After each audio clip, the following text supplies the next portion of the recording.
Ruže su bez sumnje najljepši ukras okućnice, ali često se dešava da i pored sve njege koju im pružite, one jednostavno ne odgovore onako kako se nadate. Grmovi rastu, lišće je zeleno i bujno, ali pupoljaka i cvjetova gotovo da i nema. Da li je to zbog same vrste, kvaliteta zemlje ili nečeg drugog?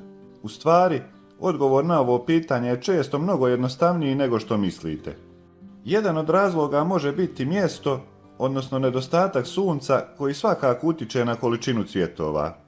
Osim toga, redovno zalijevanje je jako bitno, ali i konkurencija, odnosno blizina drugih biljaka je ključni faktor. Naime, ruže jednostavno nemaju dovoljno hranjivih tvari koje su im potrebne da podstaknu cvjetanje.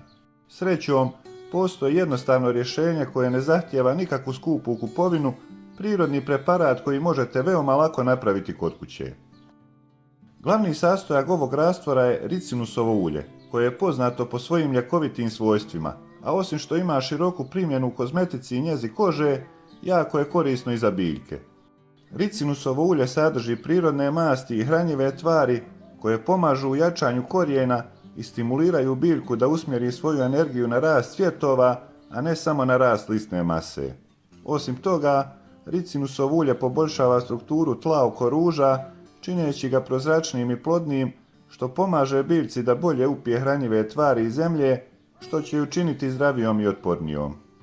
Za pripremu ovog preparata potrebna je 1 čajna kaščica ricinusovog ulja, koju ćemo usuti na litar do litar i pol vode sobne temperature. Nakon toga smjesu dobro promiješajte kako bi se ulje što bolje sjedinilo s vodom, jer je važno da ulje ne ostane na površini vode, pošto to može dovesti do oštećenja na korijenu. Po želji možete dodati 1 malu kašiku cimeta.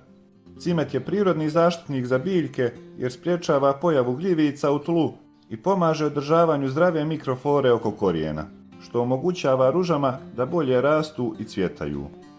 Ovaj rastvor se koristi za zalijevanje direktno u tlo oko korijena ruže. Najbolje ga je koristiti jednom u 3 do 4 sedmice, jer prečesta primjena može dovesti do previše hranjivih tvari u zemlji. Zalijevanje po lišću ne bih preporučio, iako se navodi da može služiti i kao insekticid protiv lisnih uši, ali isto tako može izazvati i opekotine. Najbolje je zalijevati ujutro ili predvečer kad sunce nije jako. S pravilnom upotrebom ovog prirodnog rastvora ruže će postati snažnije, otpornije i mnogo će bolje cvjetati. Već nakon nekoliko sedmica primijetit ćete prve znakove bujnog cvjetanja, a vaša bašta će zablistati u punom sjaju. Za ovaj video toliko, pretplatite se na kanal Okusi prirode, a do sljedećeg lijep pozdrav!